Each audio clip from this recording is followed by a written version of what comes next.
mainit sa labas. Kaya tinanggal ko na po at ako'y pinagpapawisan.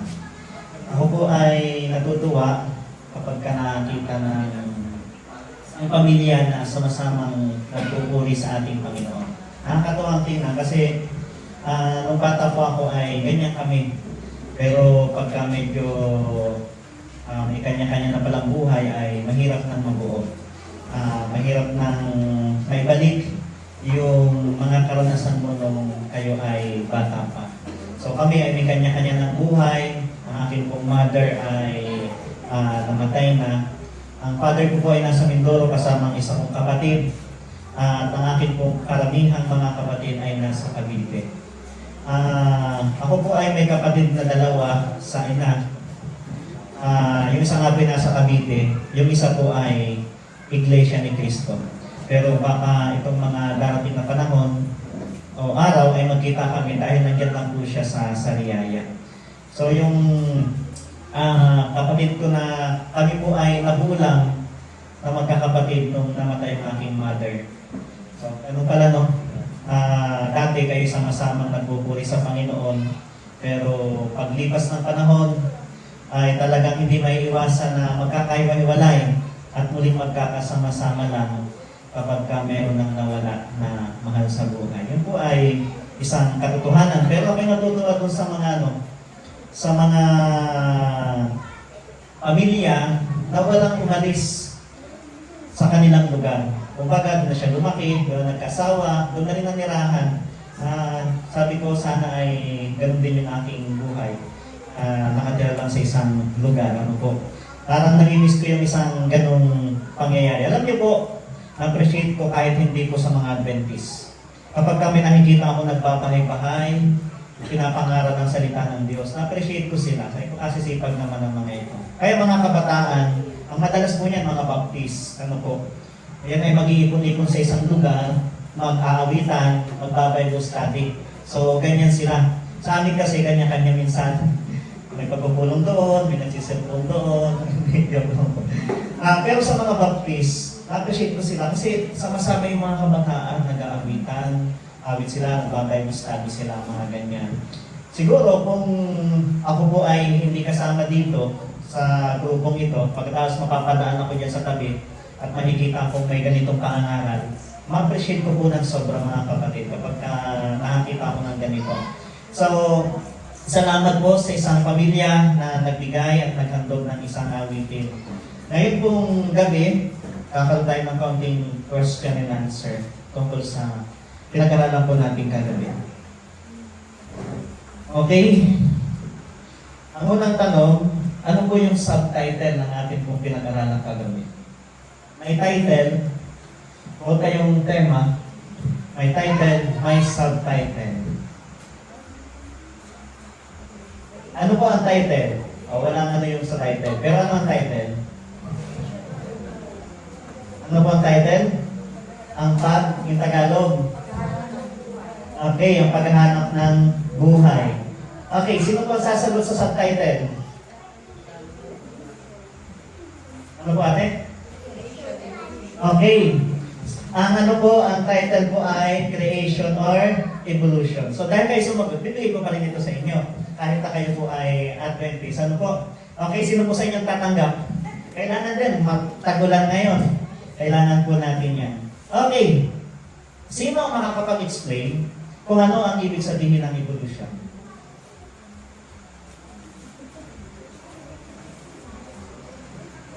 Meron po ba makapag-explain? Ano po ang ibig sabihin ng evolution?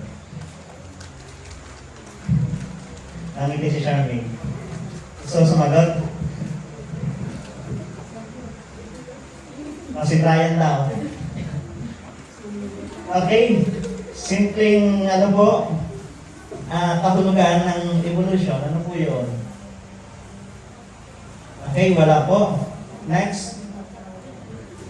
Ano po ang tawag sa mga tao? Ito'y kaisipan ng mga tao. Kaisipan.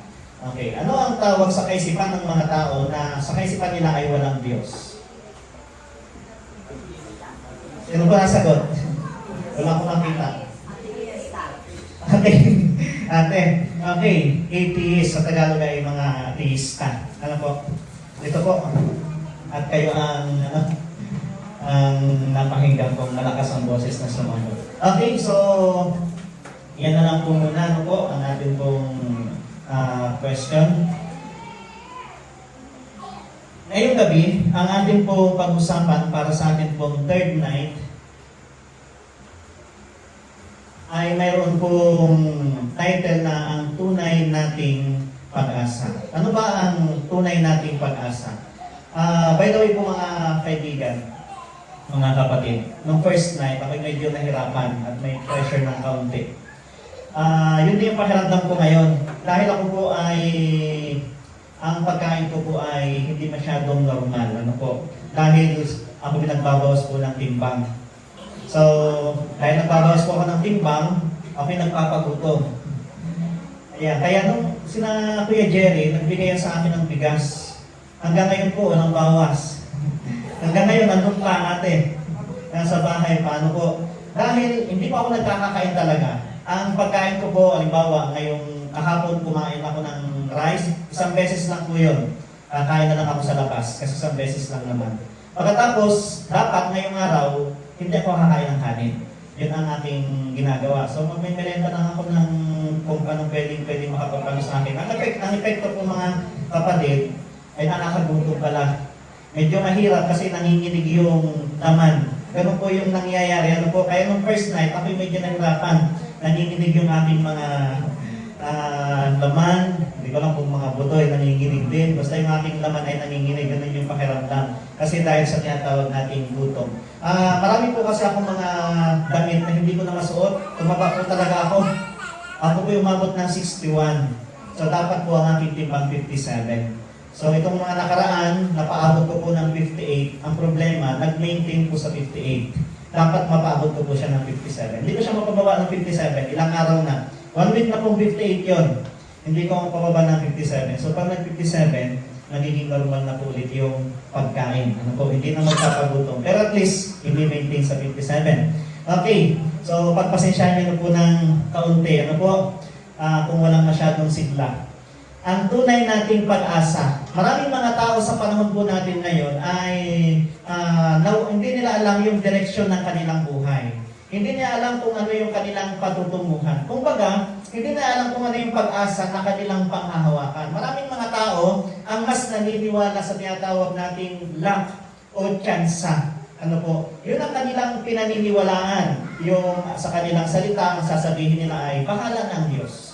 Bahala ng Diyos kung ano mangyari sa akin. Bahala ng Diyos kung dadalhin ako sa impyerno pagkatapos kong mamatay. Bahala ng Diyos kung ano ang mangyayari sa akin. Basta ako ay mabubuhayan. Sa tsansa, ano po. Pero may mga tao na alam nila ang kanilang pag-asa. Meron talaga silang pinanghahawakan. At dahil sa pag-asang yon ay kalakip nito yung makikita nating practices sa kanilang pananampalataya. Halimbawa, ang pag-asa ng mga Muslim o Islam yung kanilang pinaka-religion. Ang pag-asa po nila ay kakaiba kaysa sa mga Kristiyano. Ano po? At yung kanilang pinangahawakang pag-asa, nagbubunga ito ng kakaiba, ng kakaibang commitment sa kanilang pinaglilingkurang Diyos. Pag tayo po ay nasa Muslim, sa kanilang pinakasimbahan, sa mosque, talagang walang maingay dyan. Ano po?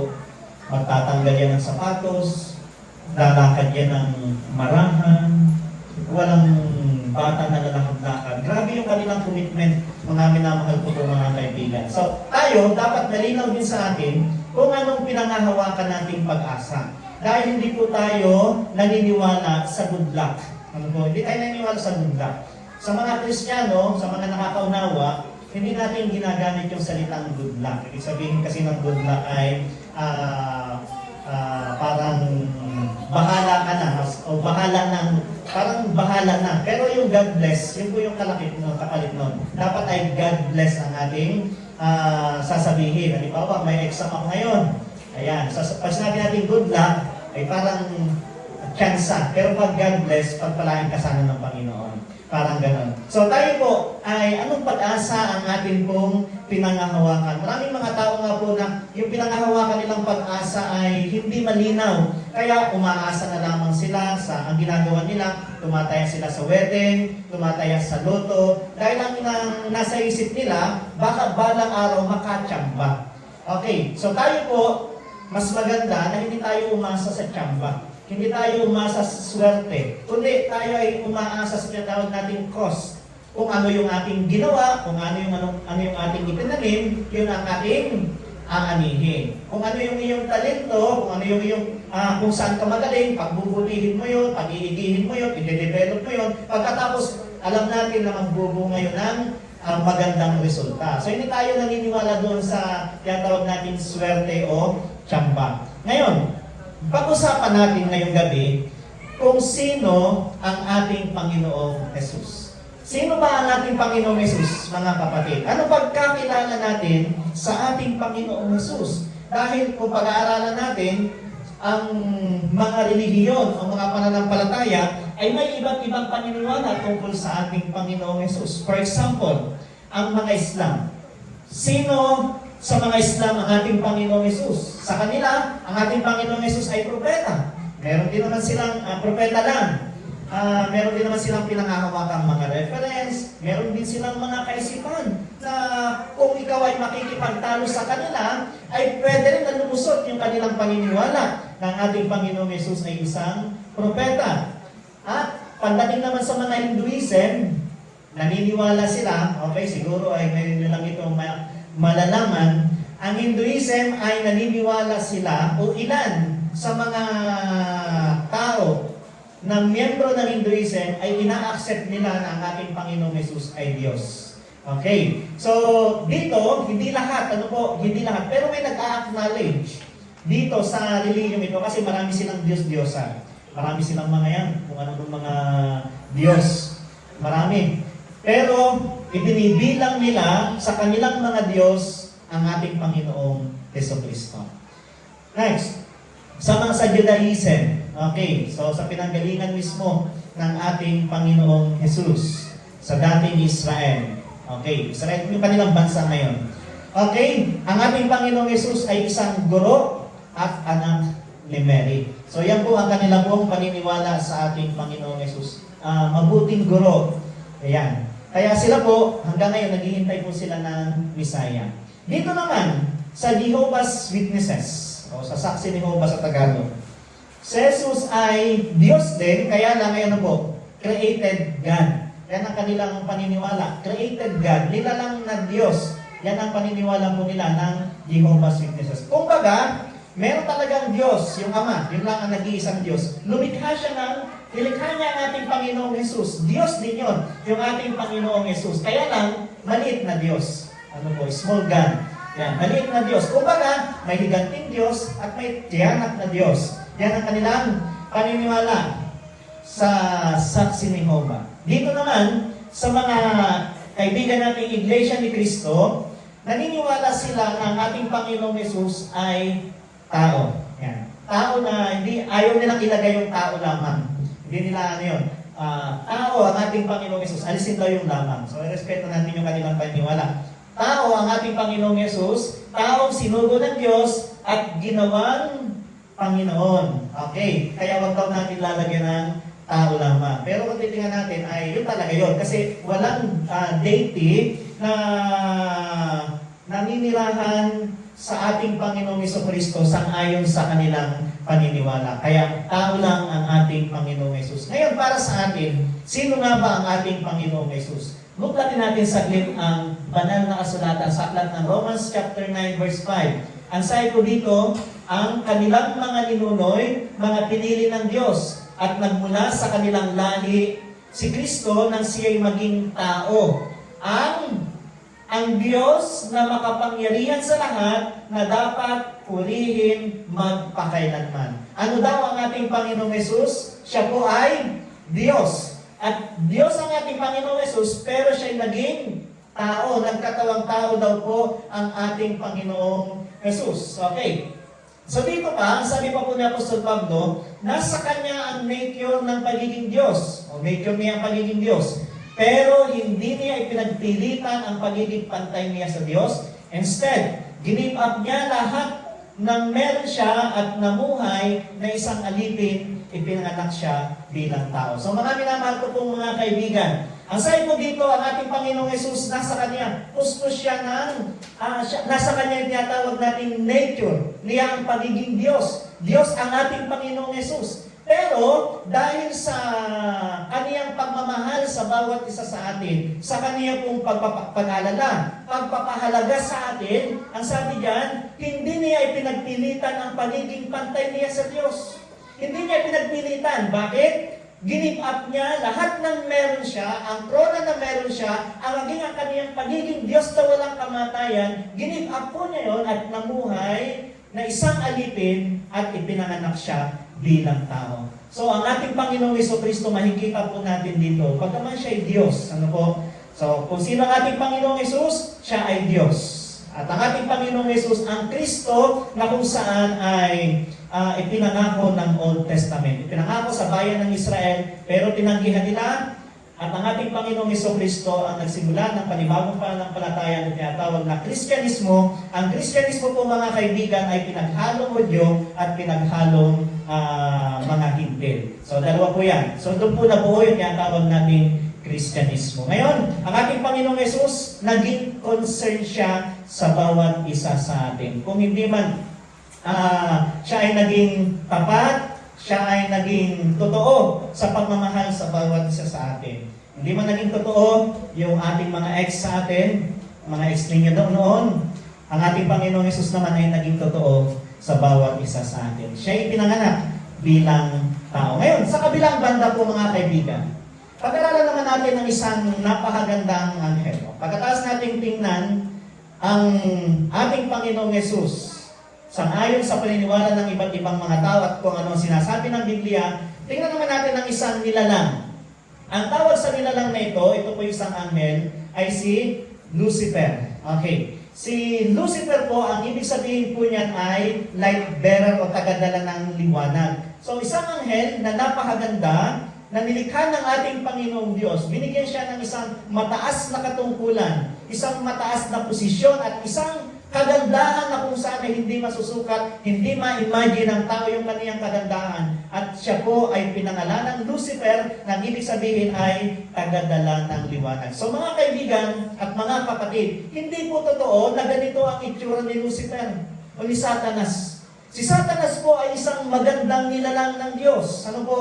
Bagaman siya'y naging Satanas na, bagaman tinawag siya ng Biblia na matandang ahas, ang Diablo, pero yung kaniyang itsura, hindi po yung nagbago. Ano po? Yung kaniyang karakter, masasabi natin parang ganyan. Pero hindi talaga ganyan ang itsura ni Satanas. Kaya lang, dahil ganyan na ang nasa isip ng tao, kahit doon sa kaniyang itsura, dinadaya na rin niya ang tao. Tingnan po natin sa aklat po ng 2 Corinthians 11 verse 14. Sa bagay, si Satan na mismo nagpapanggap na anghel ng liwanag. Kayang magpanggap ni Lucifer o ni Satanas na maging anghel ng kaliwanagan. Kung gaano kaganda yung mga anghel doon sa langit, kaya niya magpanggap na gano'n. Ang sabi po ng banal na kasulatan. Pero dahil nga po, nasa isipan ng tao, yung tinatawag natin, may sungay, pangit ang itsura, dinadaya na rin niya ang tao sa pamamagitan ng gano'n. Ano po? Dinadaya na rin niya. Kaya, nung magdaos ang Brazil, ng tinatawag nating demonic festival, alam niyo po, kahit na ganyan ang itsura ni Lucifer, marami pa rin followers, marami pa rin subscribers si Lucifer, marami taga-sunod. Pero napakarami niya, compare naman natin dito, na ilan na nakikinig ng salita ng Diyos. Ito, ang dami, maraming taga-sunod si Satanas. Alam nila, na ang kanila pong sinicelebrate, na ang kanilang pagtitipon doon ay para itaas, hindi ang Diyos, kundi si Satanas. Ano po? At yan, nagkaroon pa sila ng portrait na ang ating Panginoong Yesus ay pinahihirapan, bit-bit ni Satanas. Dito sa kanilang ginawang selebrasyon, ano po? Dito sa Brazil nitong nakaraang March. So ang ginawa po nila dyan, ayan, nagkaroon po sila ng demonic festival. At sa demonic festival nitong March, nangyari po yan sa Brazil, nagano po sila, Gawa sila ng mga float. Ganun yung gastos niyan. Libo-libo ang gastos po niyan para lang mag-celebrate, para lamang makagawa ng mga float para maitaas nila ang kanilang dinudiyos. So, makikita natin noon, lahat ng mga gawaing makademonyo ay ginagawa nila dyan. Yan ay demonic festival. Okay, nagkaroon sila ng festival na patungkol ito kay Satanas o kay Lucifer. At yan, sa festival na yan, ang talo ay ang ating Panginoong Jesus. Ano? Talagang kalamastahan yung kanilang ginawa na festival. Kaya after 10 days, pagkatapos ng festival na yan, may mga iba't ibang kalamidad na nangyayari sa Brazil at marami pong namatay. After 10 days, pagkatapos ng kanilang ginawa. No? So halos karamihan ng mga pinaniniwala ang Diyos na pumapatungkol kay Satanas nandyan. Yan ay kanilang isinagawa sa Brazil. So hindi lang ang Diyos ang may tagasunod. Meron ding mga tao na kahit alam nila na si Satanas yung kanilang sinusunod ay ano po, ay sila'y sumusunod, sila ay nagkakaroon din ng ritual, nagkakaroon din sila ng pagsamba. Marami na pong mga grupo ngayon na ang tawag ay Iglesia ni Satan. Marami na po mga kaibigan, hindi lang ang Diyos ang may iglesia, hindi lang ang ating Panginoong Yesus ang may followers, ang may tagasunod, ang may subscribers, hindi lang ang ating Panginoong Yesus. Si Lucifer o si Satanas, may mga followers din. Meron naman na hindi nila kiniklaim na sila followers ni Satanas. Pero yung karakter, yung kilos, ay parang kagaya na sila ay followers o subscribers ni Lucifer o ni Satanas. So may mga tao pong ganyan. Ito kung bakit ito ay mga taong sumusunod. Ang sinisigaw po nila dito ay yung tinatawag nating freedom. Iniisip kasi ng mga tao na pag sumunod tayo sa Diyos, ay magiging malungkot na ang buhay. Yung parang ang seryoso mo, yung parang wala ka nang magagawang kasiyahan. Yun ang iniisip ng tao. Ganun po ba ang pagsunod sa Panginoon? Malungkot po ba talaga? Hindi ka na pwede magbiro, hindi ka na pwede tumawa, sobrang seryoso na. Ganun po mga kaibigan, mga kapatid. Hindi ko nakita na gano'n ang pagsunod sa Panginoon. Ang nakita ko po, yung mga taong sumusunod sa ating Panginoon, sila yung pinakamasaya sa mundong ito. Yung mga taong may totoong pananampalataya sa ating Panginoon. Bakit? Alin ba ang mabuti? Alin ba ang mas nakaka-stress? Yung sumuway sa Diyos o yung sumunod sa Diyos? Halimbawa, yung magnakaw o hindi magnakaw, alin mas magandang gawin doon? Siyempre yung hindi magnakaw. Kasi pag magnakaw ka at nakita ka sa CCTV, so magtatago ka. So dahil nakita ka sa CCTV, hindi ka makatulog kahit malaking pera yung iyong nakuha. Mas maigi pa rin ang hindi magnakaw. Alin ba mas maganda? Pumatay o hindi pumatay? Mas maganda pa rin ang mas maganda pa rin ang hindi pumatay kasi wala kang kaba. Wala kang stress, hindi ka madidepress. Alin ba mas maganda? Maging maiinggitid o hindi ka, o maging satisfied ka sa buhay mo? Mas maigi maging satisfied kaysa yung lagi tayong naiingit. Ay di mas mabuti yung sinasabi ng Diyos kaysa sa sinasabi ni Satanas na freedom. Kasi pag binigyan mo ng freedom ang tao, kung ano-ano ang gagawin yan, pero ang resulta naman nun ay masama. For example, sa barangay nyo, sa bayan natin, walang batas. Hindi kung ano-ano na ang gagawin ng tao, magnanakaw na magpapatay na. Ay walang batas Pwede kang pumatay, pag nagalit ka, babarilin mo na yung kapitbahay mo. Walang manguhuli sa'yo kasi walang batas. So ibig sabihin, mas mabuti pa rin na sumunod sa batas ng ating Panginoong Diyos kaysa doon sa sinasabi, ino-offer ni Satanas na kung saan ay pagiging malaya. So sila, gusto nila maging malaya dahil ang Diyos nila ay si Satanas. Dahil ang Diyos nila ay si Satanas, lahat ay pwede nilang gawin. Walang sisita sa kanila. Nakala ko nung nakaraan sa San Miguel, may missionary training. Alam niyo po, merong isang nabinyagan sa Seventh-day Adventist na dating satanista. Talagang satanista po siya. Kaya lang, ang problema sa kanya, hindi pa siya nabibinyagan. May binyagan din yan. May binyagan din. Hindi pa siya nabibinyagan sa satanism. Basta sumisimba siya, ang Diyos na ay si Satanas. Okay. So, ganon. Ang nangyari, di nabinyagan siya sa Adventist. Ang problema, ginugulo pa rin siya. Ni Satanas, nagsasara yung pinto, kung ano nangyayari. Ganon, po. Minsan, kasi ako yung madalas sa bahay ay nag-iisa. Ganyan din nangyayari sa akin. Minsan may nanggugulo din. Nakaraan ay hindi ako nakatulog. Kasi nagising ako alauna, ng madaling araw, bigla akong nilamig. Ito po yung laging nangyayari sa akin minsan pag sa baba ako natutulog, sa baba ng bahay. Simula na ako dumating dyan, nung umalis si Alvin, ay sa baba na ako natutulog. Doon, bukas lahat ng ilaw sa baba. Natutulog ako doon. So, nung nakaraan, umatake na naman. Nilabig na naman ako, tapos nagano ako ng kumot. Ay, parang talagang may nakatingin sa akin. Ako nilalamig, hindi mapakali. So, ang ginawa ko, nag-pray muna ako, pagkatapos umakyat ako sa taas. Buti naman hindi na sumunod sa taas. So, doon, nakatulog na po ako. Itong lalaking ito, sabi niya ay, tataka siya, baptize na siya sa Adventist, pero ginugulo pa rin siya ni Satanas. May nanggugulo pa rin sa kanya. So, bumisita yung pastor ng Adventist. Totoo po ito mga kaibigan, hindi po ito kwentong barbero. Pagbisita ng pastor ng Adventist, sabi niya, kumusta ka na? Ito po, pero ginugulo pa rin ako. Marami pa rin nangyayari dito. May malalaglag na lang ng kung ano.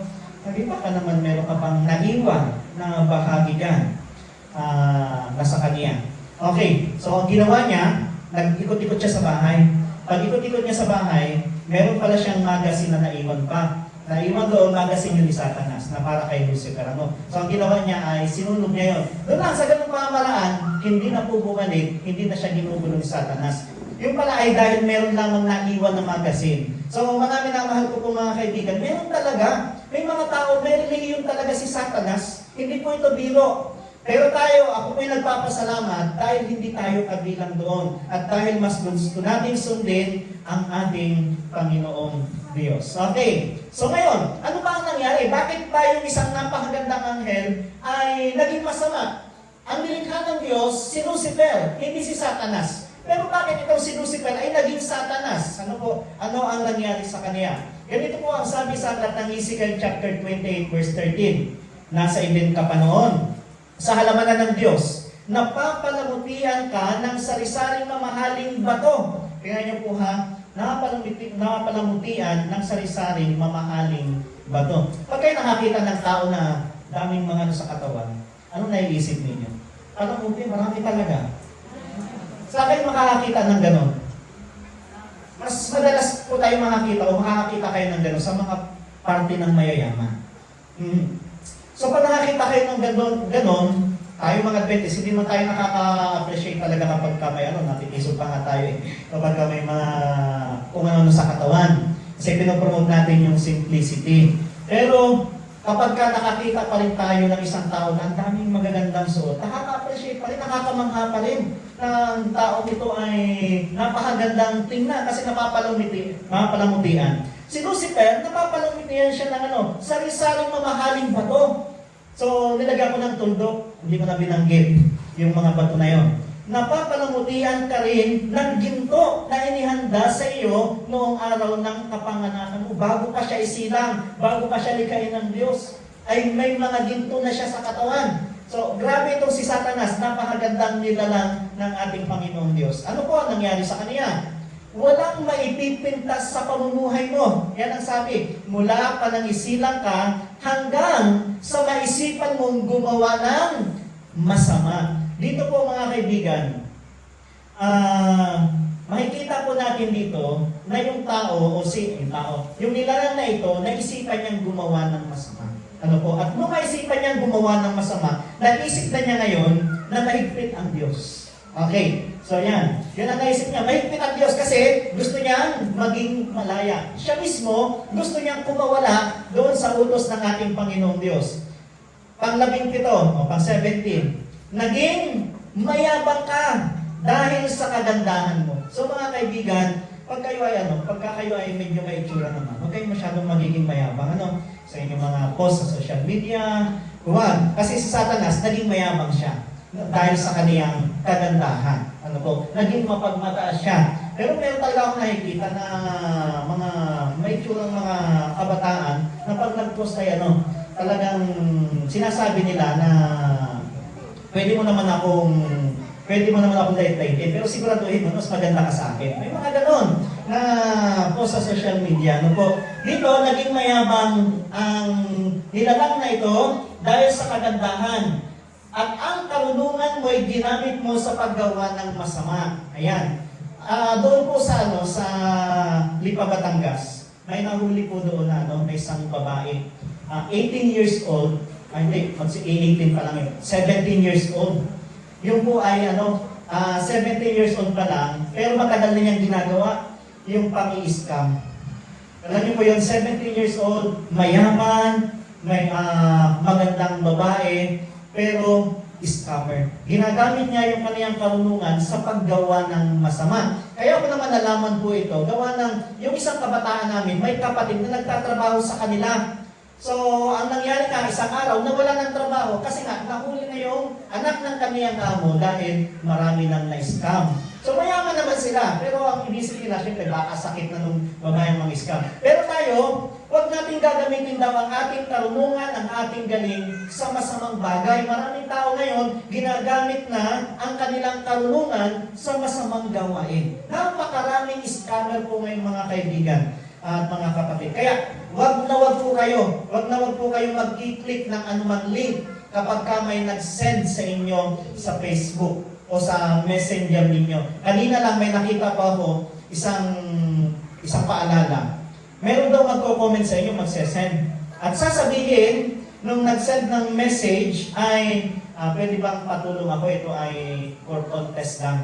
May sesend ako sa yung link, pagkatapos i-open mo lang yon, at yan ay kung maparamihan ng views. Ganun lang po ang pang-i-scam nila. Pag kinilig mo yon, pwede nang mahack ang iyong cellphone. So ganun po, may mga tao na ginagamit ang karunungan sa paggawa ng masama. Ano po? Kaya huwag na huwag po kayong mag-click ng anumang link, lalo na kapag katungkol yan sa mga kung ano-ano, huwag kayong basta-basta maniniwala sa panahon ngayon. Marami ng mga marurunong na tao na ginagamit ang kanilang karunungan para sa paggawa ng masama. So si Lucifer, ganyan ang kaniyang ginawa. Maganda siya, pero siya ay mayabang sa kaniyang kagandahan.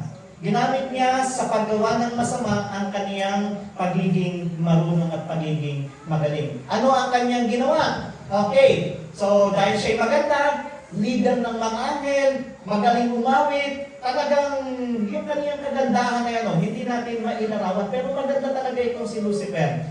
Ang ginawa niya, kinausap niya yung ibang mga anghel. Sabi niya, yung Diyos natin, masyadong mahigpit, nagbibigay ng utos na hindi naman natin kayang sundin. Mga kaibigan, ito talaga yung sigaw ng karamihan kung bakit may mga atheists, hindi naniniwala sa Diyos. Ayaw talaga nila ng may responsibility sa Diyos. Ayaw nila yung may sumisimba, gigising ka tuwing araw ng linggo para sumimba, kami naman Sabado para sumimba, yung mananalangin ka, magbibigay ka ng offering. Ayaw nila ng responsibility, kaya sila po ay mas ginugusto nilang hindi maniwala sa Diyos. Pero kung maintindihan natin, ang mga bagay na kung bakit kayo mahalaga, magiging bukal sa ating loob ang pagsunod sa ating Panginoon. Okay, so yan ang nangyari. Pagkatapos, ano ang kanyang ginawa? So nakipag-away ngayon siya sa ating Panginoong Jesus. Hindi pa Jesus ang pangalan ng ating Panginoong Jesucristo noon. Tinatawag po siyang Miguel. Okay, so ang ating Panginoong Jesus, sino siya? Nung siya po ay wala pa, nung siya po ay hindi pa po ipinapanganak bilang tao, isa sa kaniyang pagalan ay Miguel. Ito po hindi po basta leader na anghel, leader ng mga anghel. Kumbaga sa atin ay leader ng mga sundalo. Sino yung pinaka-leader ng mga sundalo? Ang presidente. Ang presidente ba sundalo? Siyempre hindi. Si Miguel, leader siya ng anghel, pero hindi ibig sabihin isa siyang anghel. Siya po ay si Miguel, ang ating Panginoong Jesus. Sino po ang babalik na sinasabi ng Bible pagdating ng second coming? Si Miguel, kasama niya ang laksanaksang mga anghel. Kaya si Miguel ay walang iba kundi ang ating Panginoong Jesus. Kaya yung San Miguel, ano ba yung isa? Ginebra San Miguel, di ba? Ang ating Panginoong Jesus yun, yung Ginebra San Miguel, yung nakatutok doon sa nung kay Satanas. Si Lucifer naman ito yan, nakaganyan. Nakaganyan. Pero pag binaliktad mo na yan, pag ininom mo na, baliktad na. Ang ating Panginoong Jesus na yung nasa ilalim. Ibig sabihin, dadala na siya ng tukso. Ayan, ganon. Pero ito yung totoong pangyayari. Yan. Kapag kahit yan ay nakatihaya, pagkakatihaya, wala talagang magagawa yung hinibra sa iyo. Walang magagawa. Pero pag ginagawin mo na yan, may magagawa na yung sa katawan mo, masisira na yung katawan. At yun po ay dahil sa kaaway. Ibig sabihin, ang nanalo ay si Satanas. Si San Miguel yun. Ang ating Panginoong Jesus po yun, mga minamahal ko pong mga kapatid. Kaya, ang sabi dito, at nagkaroon ng gera. Gagamitin ko yung mas naintindihan natin salita, yung pagbabaka. Sa langit, si Miguel at ang kaniyang mga anghel ay nakipagbaka sa dragon. At ang dragon at ang kaniyang mga anghel ay nakipagbaka. At hindi sila nanganalo. Pinasumpungan pa man ang kanilang dako sa langit. At inihagis ang malaking dragon, ang matandang ahas, ang tinatawag na Diablo at Satanas. So dito po, makikita po natin, si Satanas ay hindi nanganalo. Pero sino kinalaban niya? Sino kinalaban ni Satanas? Ang Diyos. Okay. Meron ba tayong kakayanan na kalabanin ang Diyos? May magagawa ba tayo? Pag kinalaban natin ang Diyos, isang salita niya lang, isang niya lang ng daliri, snap. Pwede tayong mamatay. Pwede niya kunin yung ating buhay. Si Satanas, kinalaban niya ang Diyos. Ibig sabihin, napakasimple lang niyang kalabanin ng tao. Ang tao, walang laban kay Satanas. Bakit? Kinalaban nga niya ang Diyos. Kumbaga, kung ako ay lalaban kay Pacquiao, hindi na pwede. Hindi na pwede. Bakit? Ay world champion yung kaniyang nilalabanan. Mga malalakas na boksingero ang kanyang nilalabanan. Kumbaga ganun mga kapatid, tayong mga tao, wala talaga tayong laban kay Satanas. Kumbaga, ang Diyos na ang kinalaban niya. How much pa tayo? Anong laban natin kay Satanas mga kapatid? Kaya meron tayong pag-aaral ngayon pong gabi para malaman natin paano natin malalabanan ang Diablo po na ito, si Satanas, gayong siya'y napakalakas. Gayong ang Diyos ay kanyang kinalaban. Ang ating Panginoong Yesus kanyang kinalaban. Wala siyang kinatatakutan at napakadali para sa kanya na tayo tuksohin. Ano magagawa natin sa kanya? Kaya, nang siya'y ilaglag sa lupa, madali niyang natukso si Eva. Madali. Si Eva ay nagkasala at si Adan at pinalayas sila ng anghel sa halamanan ng Eden. So ito po ang dahilan ng tinatawag nating pinagmulan ng tinatawag nating kasalanan. Kung bakit may kalungkutan, kung bakit may gera, kung bakit may hindi pagkapantay-pantay ang mga tao, may mahirap, may mayaman, ay dahil po sa kasalanan. Kapag tayo tinatanong at sasabihin, bakit kaya nilikha ng Diyos ang tao na hindi pantay-pantay? Mga kaibigan at mga kapatid, gusto ng Diyos, tayong lahat ay maging pantay-pantay. Yun talaga ang kanyang purpose. Yun talaga ang kanyang layunin. Pero bakit hindi tayo pantay-pantay ngayon? Dahil sa kasalanan. Ngayon may kasalanan na. Pumasok na ang kasalanan sa buhay ng tao. Hindi na pwedeng pantay-pantay ang tao. Bakit? Dahil kapag ka lahat ay mayaman, pantay-pantay, wala nang gagawa ng inyong bahay. Wala nang gagawa ng inyong CR pag nasira. Sasabihin mo sa isang tao, gawin mo naman yung CR ko. Bakit ko gagawin yan? Pareho lang tayo may pera.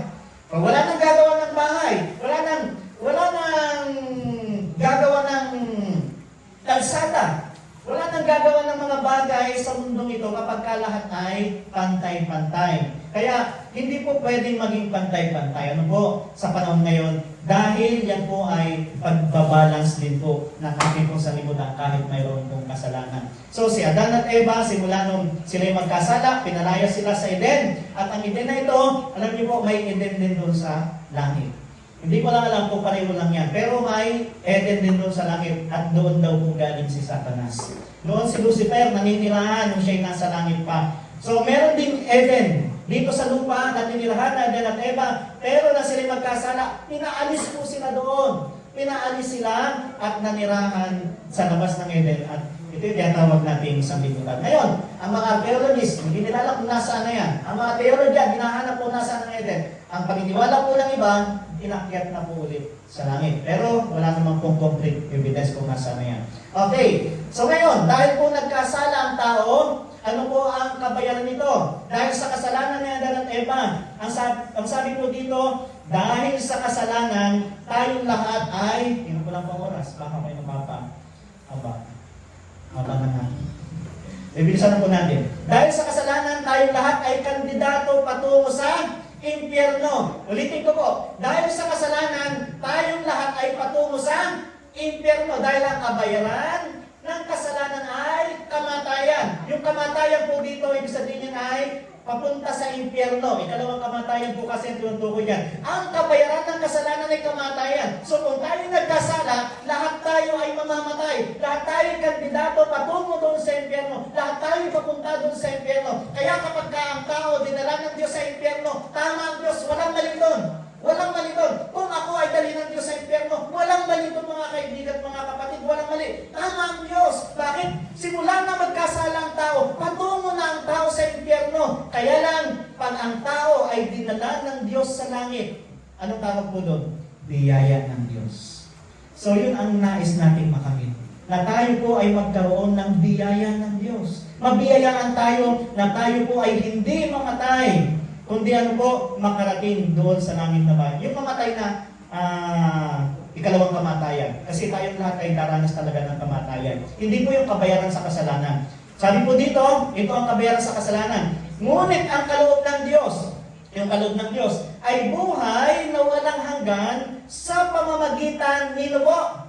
Sa pamamagitan ni Kristo Jesus. So mga minamahal ko po mga kapatid at mga kaibigan, wala nang maibabayad sa ating mga kasalanan pag hindi natin tinanggap ang ating Panginoong Jesus. Wala nang pwedeng ibayad sa kasalanan natin pag hindi natin tinanggap sa ating Panginoong Jesus. Dahil dito ang sabi diyan, magkakaroon lamang tayo ng buhay na walang hanggan sa pamamagitan ni Kristo. Yun lang yung pangbayad ng kasalanan natin. Walang pwedeng ibayad sa kasalanan natin. Lahat tayo patungo sa impyerno. Lahat tayo mapupunta doon sa impyerno. Maliban kung ipagkaloob ng Diyos ang kaligtasan sa atin, kung tayo po'y mananampalataya sa ating Panginoong Jesus. Ito lang ang paraan.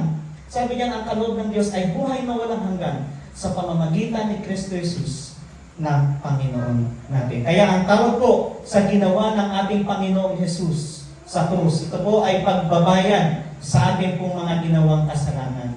At ang tawag po ng Bible dito ay regalo ng Diyos. Ibig sabihin, meron pong paraan para atin pong matanggap ang kaligtasan. Ang kaligtasan po ba ay para sa lahat ng tao?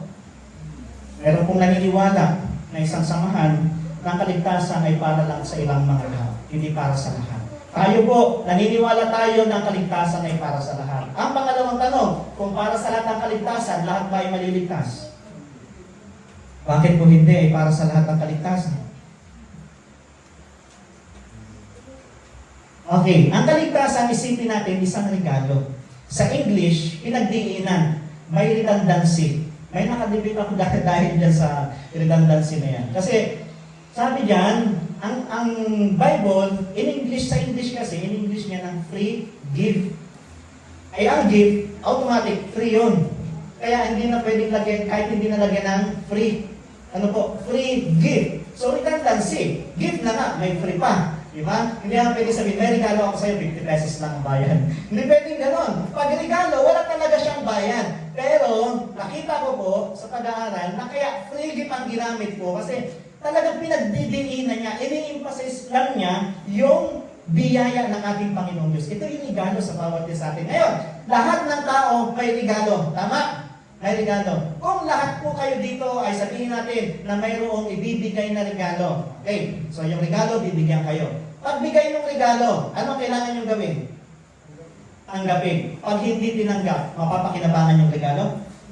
Hindi. So, ang kaligtasan, regalo po ng Diyos. Pero pag hindi tinanggap ng tao, yes, nakapangalan sa kanila. Para sa kanila yung regalo yun. Pero pag hindi tinanggap ng tao, mawawala ng kabuluhan. So, kailan nawawala ng kabuluhan ng kaligtasan? Kahit na para sa kanya, pag hindi niya tinanggap ang ating Panginoong Jesus. Yung regalo ng Diyos, kailangang tanggapin para mapakinabangan. Kung bibigyan kayo ng regalo, pagkatapos, yung regalo nito, hindi niyo natanggapin kahit para sa inyo, walang kwenta yun, hindi niyo magagamit kung ano yung laman ng regalo. So, kailangan nating tanggapin ang regalo, ang biyaya ng Diyos sa pamamagitan po ng ating pong pananampalataya. Okay, dito natin tatapusin. 4 lang po ito.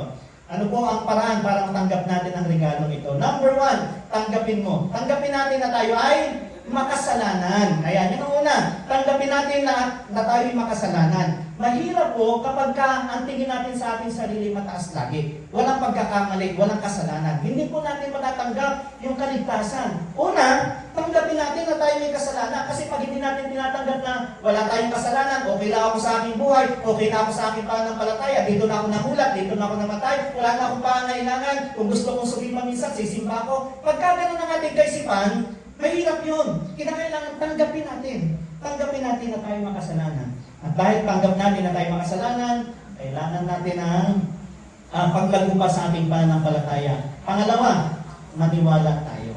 Okay. Maniwala tayo, sa ibang salita, manampalataya tayo na ang tanging paraan para tayo po ay maligtas, magkaroon ng kaligtasan, at para mapatawad sa ating mga kasalanan ay sa pamamagitan ng ating pananampalataya sa ating Panginoong Hesus. Ang pangatlo, pagkatapos nating nating maniwala, so tinanggap natin na tayo makasalanan, naniwala tayo ng ating Panginoong Hesus lamang ang siyang ating tagapagligtas. Ang pangatlo, ipahayag natin. So, ang pagpapahayag, hindi po sa tao ng kasalanan. Hindi po sa tao, hindi po sa pastor, hindi sa pare, hindi sa kung sino-sino mga tao, hindi sa ating kapitbahay, kundi ang sabi po dito, ipapahayag natin sa ating Panginoong Hesus. At pag-apat, magpasya po tayo. Magpasya tayo ng ating Panginoong Hesus ay tatanggapin natin sa ating buhay at mamumuhay sa ating puso, sa ating buong pagkatao, na sa ganun ay tayo po ay magkakaroon ng isang pamumuhay na sang-ayon sa kalooban ng ating Panginoong Diyos. At kapag ginawa po natin ito, mga hakbang na ito, nakakatiyak ako na tayo ay mapapatawad ng ating Panginoong Hesus sa ating po mga kasalanan. Ito lang ang tanging paraan para tayong mapatawad sa ating mga kasalanan. Upang yung ating pong nagawang kasalanan ng kabayaran ay kamatayan ay mapatawad po tayo sa pamamagitan ng ating Panginoong Jesucristo, sa pamamagitan ng Kaniyang biyaya, at sa pamamagitan ng biyaya ng ating Panginoong Hesus, tayo po ay makakarating doon sa langit na bayan. Ngayon pong gabi, kailangan talaga natin ng ating Panginoong Hesus. Huwag natin isipin na hindi natin siya kailangan. At napakahalaga sa pangailangan natin sa ating Panginoong Hesus, yung ating relasyon. Maging totoo yung ating pong pananampalataya, yung ating relasyon sa Kanya, maging totoo yung ating pong buhay, na kung saan ay buhay na namumuhay ang ating Panginoong Hesus sa ating pong buhay. Kaya ngayon pong gabi, lagi po natin tanggapin ang ating Panginoong Hesus. Karamihan sa atin, matagal na tinanggap ang ating Panginoong Hesus. Hanggang ngayon, tayo tinatawagan na araw-araw, patuloy natin siyang anyayahan sa ating pong buhay. Dahil siya lamang ang paraan upang tayo po ay magkaroon ng buhay na walang hanggan at makarating doon sa langit. Tayo po ay parambili ng iyong ito para sa isang panalangin. Manaming Diyos, ang makapangyarihan sa lahat. Salamat po sa pagpapaalala niyo po sa amin yung gabi. Salamat po sa inyo pong biyaya na kung saan ito lamang po ang tanging paraan upang kami po ay makarating yan sa langit na bayan. Panginoon, nakita po namin at amin pong appreciate ang inyong ginawa na nasa inyo na ang lahat. Kayo ay Diyos. Kayo ang siyang lumikha sa amin. Kayo po ang siyang nagbigay buhay sa amin. Pero dinip up niyo ang mga bagay na ito alang-alang po sa amin pong kaligtasan. Salamat po sa pagmamahal, Panginoon. Salamat po sa pagliligtas po sa amin. Nakikita namin sa aming sarili, hindi kami karapat-dapat. Na kahit anong gawin namin, pagsamba, kahit anong gawin namin, paghingi ng tawad, patuloy pa rin kami nagkakamali, patuloy pa rin kami nagkakasala. Pero ipinapakita po ninyo na mahal nyo kami at patuloy nyo kaming pinapatawad sa aming pong mga kasalanan. Panginoon, tulungan kami na maging totoo kayo sa aming pong buhay. Ayos po namin na makarating yan sa langit po bayan. Palain po ang bawat isa ngayon pong gabi at sana po ay patuloy namin ma-realize ang pangailangan namin sa aming buhay ng aming Panginoong Hesus. Patawarin kami sa lahat po ng aming po mga kasalanan. Ito po ang aming dalangin sa pangalan ng aming tagapagligtas at Panginoong Hesus. Amen.